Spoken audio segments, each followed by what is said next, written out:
प्रदेशाध्यक्ष आमदार रवींद्र चव्हाण यांच्या निधीतून विकास कामांचा शुभारंभ. प्रकाश भोईर, प्रिया जोशी व अनमोल म्हात्रे यांच्या पाठपुराव्याला यश. भारतीय जनता पार्टीचे महाराष्ट्र प्रदेशाध्यक्ष तथा आमदार रवींद्र चव्हाण यांच्या आमदार निधीतून डोंबिवली पश्चिम येथील राजूनगर परिसरातील विकास कामांचा शुभारंभ करण्यात आला. या कामांसाठी माजी नगरसेवक प्रकाश भोईर, भाजप महिला आघाडीच्या प्रिया जोशी आणि भाजप कल्याण जिल्हा युवा मोर्चाचे उपाध्यक्ष अनमोल म्हात्रे यांनी सातत्याने पाठपुरावा केला होता. त्यांच्या प्रयत्नांना यश मिळाल्याने या विकास कामांना अखेर प्रारंभ झाला. या विकास कामांमुळे परिसरातील रस्ते, गटारे व इतर नागरी सुविधांमुळे मोठी सुधारणा होणार असून नागरिकांना दिलासा मिळणार आहे.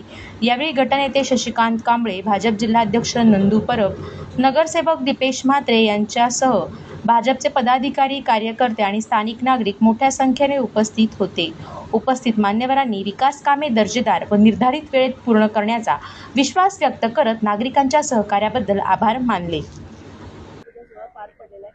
माननीय प्रदेशाध्यक्ष रवींद्र चव्हाण साहेब यांच्या दूरदृष्टी विकास कामांच्या बाबतीत त्यांनी पूर्ण डोंबिवलीमध्ये जे कॉन्क्रीट रस्त्यांचं जाळं पसरवलेलं आहे त्यातलाच एक पुढचा भाग म्हणून देवीचा पाडा स्मशानभूमी ते गणेश घाटापर्यंत कॉन्क्रीट रस्ता करण्याचं आज भूमिपूजन झालेलं आहे. या कामासाठी सातत्याने पाठपुरावा इथले स्थानिक माजी नगरसेवक प्रकाशजी भोईर असतील, आमच्या जोशी मॅडम असतील, त्याचबरोबर अनमोल असेल, या सगळ्यांनी याचा पाठपुरावा सातत्याने केला आणि त्याचीच प्रतिष्ठा म्हणून आज या रस्त्याचं भूमिपूजन होतं. त्यासाठी आमचे जिल्हाध्यक्ष यांच्या हस्ते ते भूमिपूजन झालेलं आहे. त्याचबरोबर आमचे गटनेते शशिकांतजी कांबळे यांच्या माध्यमातून आज हे भूमिपूजन झालेलं आहे. नागरिकांना या रस्त्यामुळे मोठा दिलासा मिळणार आहे.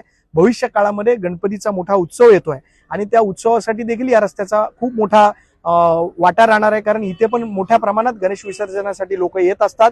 मी रवींद्र चव्हाण साहेब यांचं खूप खूप अभिनंदन करतो आणि पुढे देखील अशाच विकासाच्या योजना या भागामध्ये, जो प्रकाश भोईर यांनी मगाशी सांगितलं की विकासाच्या बाबतीत मागासलेला राहिलेला आहे, त्या भागामध्ये विकास योजनांच्या माध्यमातून रवींद्र चव्हाण साहेब यांच्या नेतृत्वाखाली इथे मोठ्या प्रमाणात चांगली विकासाची कामं होतील अशी आशा आम्हाला सर्व भारतीय जनता पार्टीच्या कार्यकर्त्यांना आहे. आणि भविष्य काळामध्ये रवींद्र चव्हाण साहेब या भागाला विकसित भाग म्हणून पुढच्या भविष्य काळामध्ये आपल्याला दिसेल अशी आम्हाला सगळ्यांना आशा आहे. धन्यवाद.